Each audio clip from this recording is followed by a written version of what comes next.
আমাৰ পূৰ্বৰে পৰা অসমত জলসিঞ্চনৰ যি ব্যৱস্থা যথেষ্ট কম এই গতিকে বৰ্তমান চৰকাৰ যিখন 2016 চনত বিজেপিয়ে গঠন কৰিলে তেখেতসকলে কৈছে যে প্ৰতি খেতি পথাৰতে আমি পানীৰ সুব্যৱস্থা কৰি দিম আৰু হৰ ঘৰ জল যেনেকৈ কয় তেনেকৈ সকলো পথাৰতে পানী হ'ব। প্ৰধানমন্ত্ৰীয়ে এনেকুৱা এটা শ্লোগান লগতে PM কিবা সিঞ্চাই আঁচনি নে কিবা কিষাণ সিঁচাই আঁচনি এনেকুৱা ধৰণৰ বিভিন্ন আঁচনি যোৱা সময়ছোৱাত ঘোষণা কৰিছে।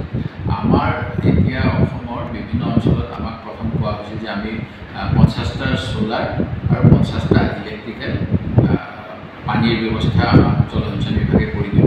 মোৰ সমষ্টিত মোৰ আমন্ত্ৰণ কমাই দিছিলে সময়ত, সেই গতিকে আমি কমকৈ পালোঁ। কিন্তু এতিয়া যিবিলাকে পাইছে তাৰ বহু ক্ষেত্ৰত অভিযোগ আহিছে যে পানীটো যেনেধৰণে পাব লাগিছিল সেইমতে পোৱা নাই। ইয়াৰ কাৰণ বহুত টেকনিকেল হ'ব পাৰে যে তেওঁলোকে যিমান পুতিব লাগে বা অকল তেওঁলোকে যদি এটা হিচাপ কৰি কৈ দিয়ে যে 200 ফুট পুতিলেই হ'ব, পানী ওলাব নোলাব সেইটো কথা নহয়। তেনেহ'লে এইটো এটা কেলেংকাৰী বুলিয়ে ক'ম। যদিহে কৃষকৰ সুবিধা হোৱাকৈ লাগিলে 300 ফুট তললৈ গৈ হ'লেও পানী উলিয়াই দিব পাৰিলেহে খেতিপথাৰত পানী আহিব আৰু কৃষকে সকাহ পাব আৰু সকলো সময়তে খেতি কৰিব পাৰিব।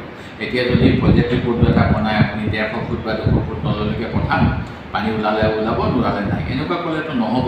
সেই গতিকে বৰ্তমান যিহেতু এটা অভিযোগ উঠিছে যে কৃষি পটভূমিত পানী এই পাম্পসমূহে দিব পৰা নাই, ইয়াৰ এটা উচিত পৰ্যায়ৰ প্ৰয়োজন সাপেক্ষে CBI তদন্ত কৰাৰ মই পোষকতা কৰিম। কাৰণটো হ'ল যে এইটো মই ধাৰাবাহিক বুলিয়ে ক'ব লাগিব, কাৰণ ইয়াৰ পূৰ্বৰ মন্ত্ৰী আছিল বৰ্তমানৰ বিজেপিৰ সভাপতি ভৱেশ কলিতা ডাঙৰীয়া। আমি তেখেত যেতিয়া মন্ত্ৰী আছিল সেইখিনি সময়তে লিষ্ট জমা দিছিলোঁ। তাৰপিছত কি কাৰণে নাজানো সময়মতে নহ'ল। এতিয়া অশোক সিংঘাল ডাঙৰীয়াই খুব সম্ভৱ পে'মেণ্টবিলাক কৰি আছে আৰু তেওঁৰ দিনত কাম সম্পূৰ্ণ হৈছে। সেই গতিকে কাম সম্পূৰ্ণ আৰু পে'মেণ্ট কৰাৰ সময়ত আগৰ কামবিলাক ঠিকমতে হ'লনে নাই, কৃষক ৰাইজ উপকৃত হ'লনে নাই, এই গোটেইখিনি চাই পেলাইহে চৰকাৰী পুঁজিৰ ব্যৱহাৰ কৰা প্ৰয়োজন। সেই গতিকে মই দাবী কৰিম যে আপোনালোকৰ মাধ্যমত যিবিলাক বাতৰি প্ৰকাশ পাইছে, বাতৰি সত্যাসত্য ভালদৰে সকলো অঞ্চলৰ কৃষক ৰাইজক সাক্ষাৎ কৰি বিভাগৰ ফালৰ পৰা উচিত তদন্ত কৰিব লাগে, প্ৰয়োজন সাপেক্ষে CBI তদন্ত কৰিব লাগে। মোৰ সমষ্টিৰে দুজন কৃষকৰ মই বক্তব্য শুনা পাইছোঁ যে তেওঁলোকে কৈছে যে আমাৰ ইয়াত আইৰণ ওলায়, গতিকে আমি খেতি কৰিব পৰা নাই।